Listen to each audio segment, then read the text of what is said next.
That's it. I quit. I resigned. I gave it up after 11 wonderful years at my school, St. Moore International School in Japan.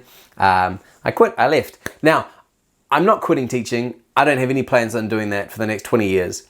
But it's I love my school. I love the students.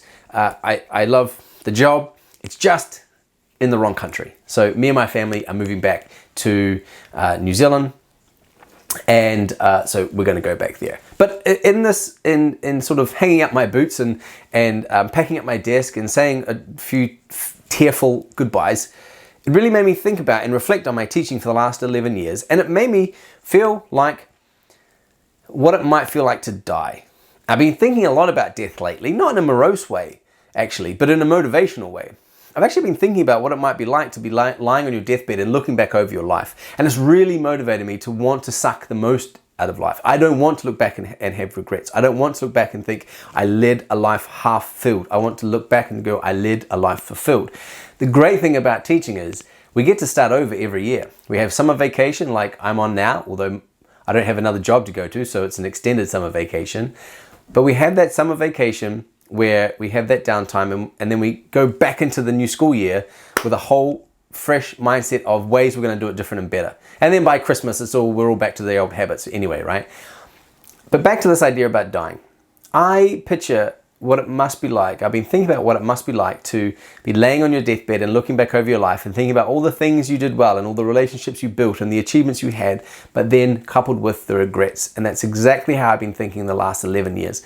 I've had a nice big long chunk here in my school. I never spent more than a year in a school previous to this one. I had 1 year in Abu Dhabi, one and done. I had 1 year in my school in New Zealand, one and done. In between those years, I did a lot of things like hitchhiking across America and writing novels and living on a beach in Samoa and just, the things you do when you're younger. 11 years, I've had a lot of time to think about it. And here's where I stand on it. I know right now, my class that I've just left, the quality of their classes are 100 times better than my students from 10 years ago. I know they've got better resources, their lessons are better, the course is better.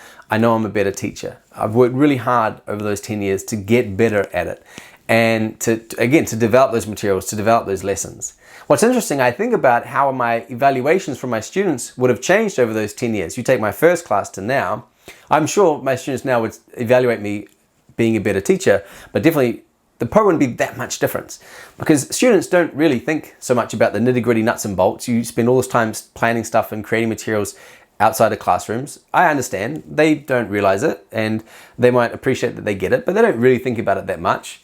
Completely understandable, right? Because you can't appreciate what you don't see or realize. So I know my students probably aren't going to appreciate all of that, and I get it. And here's the metaphor I've been thinking a lot lately with my students in the last year or two, is that I feel like, and I've explained this to my students, that I feel like I'm that businessman father who goes away and works until midnight and wakes up early and very rarely sees his kids because he's working so hard, but he believes, or she, PC, right? He or she, but they believe, super PC, they believe that they are doing the best thing for their kids.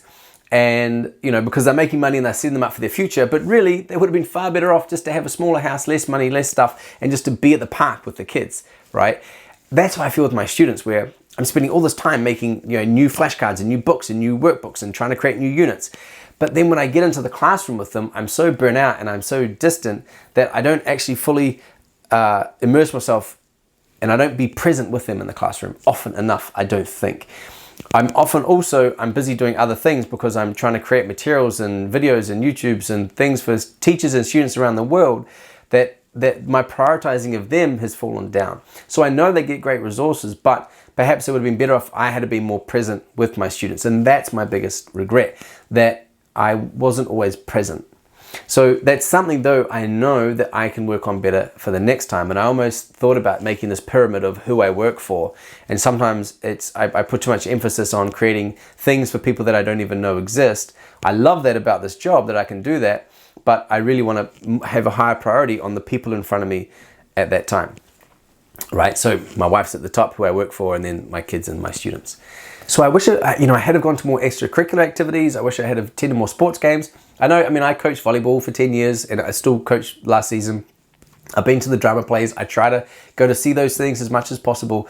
I could have done it more, and I could easily say, you know, I've got 2 young kids, a 5-year-old and a 2-year-old, and a 3rd one on the way, and I've got lots of other things to do.